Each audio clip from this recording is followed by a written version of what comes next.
अस्सलाम वालेकुम। आज हम देखेंगे molecular formula of the compound, chapter number 1, class 9 का टॉपिक। फर्स्ट ऑफ ऑल हम लोग देखते हैं मॉलिक्यूल है वो क्या होता है, मॉलिक्यूलर फार्मूले का थोड़ा बैकग्राउंड नॉलेज। मॉलिक्यूल्स हमारे पास बनते हैं by the combination of atoms. Molecules are formed by the combination of atoms. जब हमारे पास एटम्स आपस में मिलते हैं तो मॉलिक्यूल्स बनते हैं। तो इसलिए जो हमारे पास मॉलिक्यूल्स हैं उनको हम लोग रिप्रेजेंट करते हैं जिस फार्मूले से, that is a molecular formula.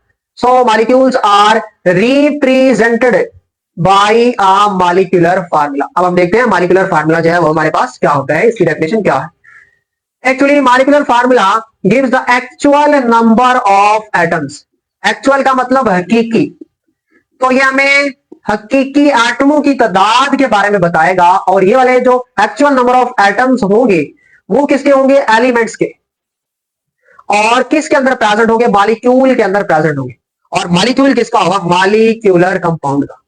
तो हम लोग क्या बोलेंगे, molecular formula gives the actual number of atoms of an element present in the molecule of that compound. किसी कंपाउंड के अंदर जितने भी एटम्स हैं उनकी तादाद के बारे में बताएगा। अब इसी से हम लोग लेते हैं इंफॉर्मेशन कि मॉलिक्यूलर फार्मूला कौन सी इंफॉर्मेशन देता है। मसलन मेरे पास वाटर है, अब आप देखिए इसमें कितने एटम्स हैं, 3। 2 हाइड्रोजन के, एक ऑक्सीजन के, तो हमें किसने बताया, मॉलिक्यूलर फार्मूला ने। मॉलिक्यूलर फार्मूला H2O था, दूसरी ने हमें इंफॉर्मेशन दी। इसी तरीके से हमारे पास C6H12O6। तो हम जरा देखें तो इसमें कितने एटम्स बन रहे हैं, 24 एटम्स। 6 कार्बन के, 12 हाइड्रोजन के, 6 ऑक्सीजन के, टोटल कितने बने, 24। ये हमें किसने बताया, मॉलिक्यूलर फार्मूले।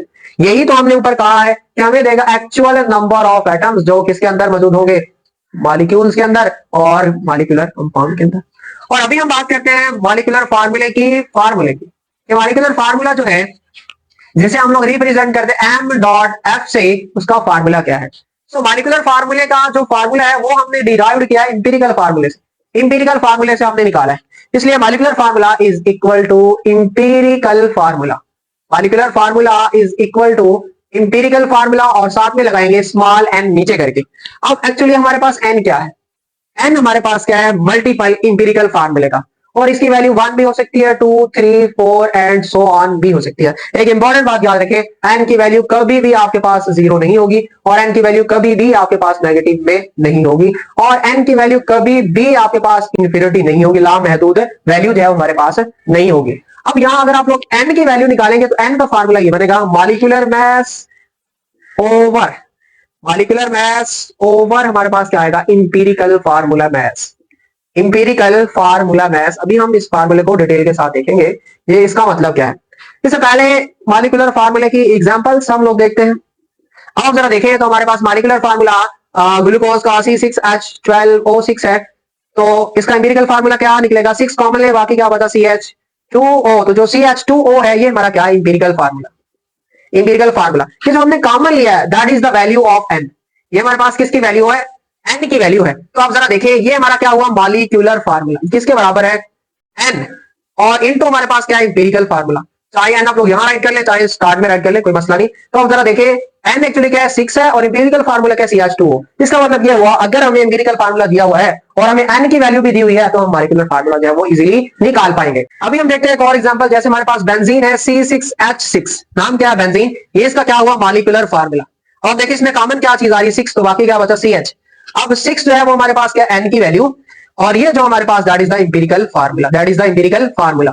तो इसलिए हमारे पास जो है वो मॉलिक्यूलर फार्मूला किसके बराबर होता है, n इंटू इंपिरिकल फार्मूले के बराबर होता है। अब फॉर एग्जांपल हम लोग निकालना चाहते हैं n की वैल्यू, और किसकी, बेंजीन की। तो इसलिए हम लोग इसका बना लेंगे इंपिरिकल फार्मूला। अब हमने ये वाला फार्मूला अप्लाई करना है, n is equal to molecular mass over empirical formula mass. So n into molecular mass. अब इसका मॉलिक्यूलर मास कितना निकलेगा, एक कार्बन का एटॉमिक मास 12, सो 6 का कितना हुआ, 12 मल्टीप्लाइड बाय 6, 72। तो एक हाइड्रोजन एटम का, तो 6 का कितना हुआ, 6। सो इसका आंसर 72 प्लस 6, आंसर इज 78। तो इसका मॉलिक्यूलर मास हमारे पास कितना बन गया, 78 ग्राम। अब नीचे आपने क्या लेना, इंपिरिकल फार्मूला मास। तो इंपिरिकल फार्मूला जो हमारे पास होगा उसमें जो एटम्स होंगे उनका मास जमा करेंगे तो इंपिरिकल फार्मूला मास बनेगा। अब कार्बन का 12, हाइड्रोजन का 1, तो आंसर इज 13। तो इंपिरिकल फार्मूला मास कितना बना, 13 ग्राम। तो ऊपर आप लोग क्या राइट करोगे, molecular mass, answer is 78 over empirical formula mass, answer is 13। सो हमारे पास आंसर इसका आएगा 6। तो अब जरा देखिए n की वैल्यू भी यहाँ क्या बनेगी, 6 बनेगी, क्योंकि ये हमारे पास बेंजीन होता है, सो इसमें इसमें हमने 6 कॉमन लिया, बाकी CH, तो जो हमने चीज कॉमन ली that is the value of n। तो आप जरा देखें यहाँ इससे भी क्या आई वैल्यू n की 6 आई है, और ये हमें इंपीरिकल फार्मूला भी बता रहा है कि वैल्यू जो है वो n की क्या है 6 है। अब हमारे पास कुछ कंपाउंड्स ऐसे मॉलिक्यूलर कंपाउंड्स जिनका इंपीरिकल फार्मूला और मॉलिक्यूलर फार्मूला सेम है। इंपीरिकल फार्मूला किसके बराबर है?